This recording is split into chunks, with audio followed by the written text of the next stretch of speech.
Lorsque les éperons osseux provoquent des maux de dos, les symptômes peuvent être similaires à ceux de l'arthrite généralisée, des rhumatismes, des douleurs dorsales et de la fatigue musculaire, ainsi qu'à des ruptures aiguës de disques avec compression nerveuse. La seule façon d'obtenir un diagnostic précis et des recommandations de traitement appropriées est de consulter un professionnel de la santé.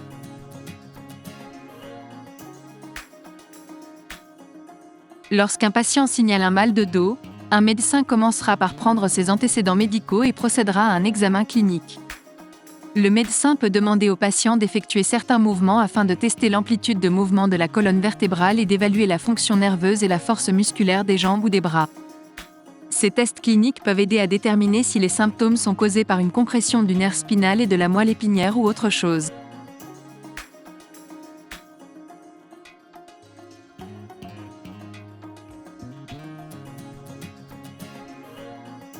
L'imagerie médicale diagnostique peut également être commandée.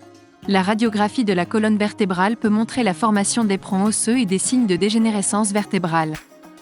La radiographie peut également aider le médecin à déterminer si une imagerie médicale supplémentaire, telle qu'une tomodensitométrie ou une IRM, est nécessaire.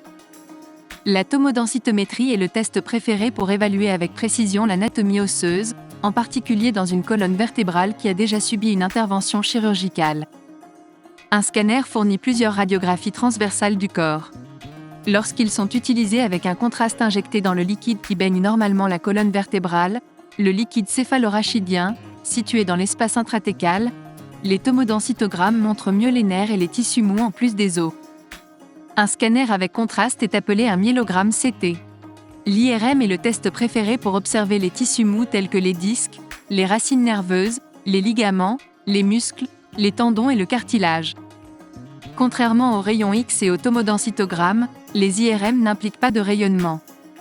Les IRM prennent plus de temps et ont tendance à être plus coûteuses que la radiographie et la tomodensitométrie.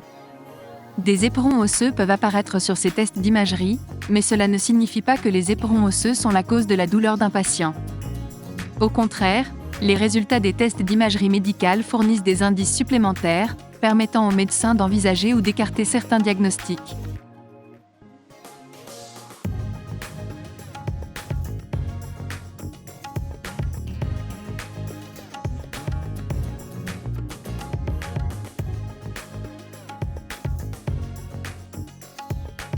Parfois, des tests d'électrodiagnostic sont demandés en plus de l'imagerie médicale.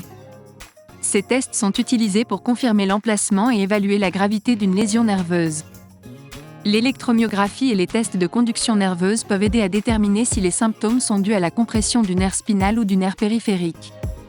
Par exemple, le test peut montrer si les symptômes affectant la main proviennent de problèmes de la colonne cervicale ou de la compression des nerfs périphériques du poignet.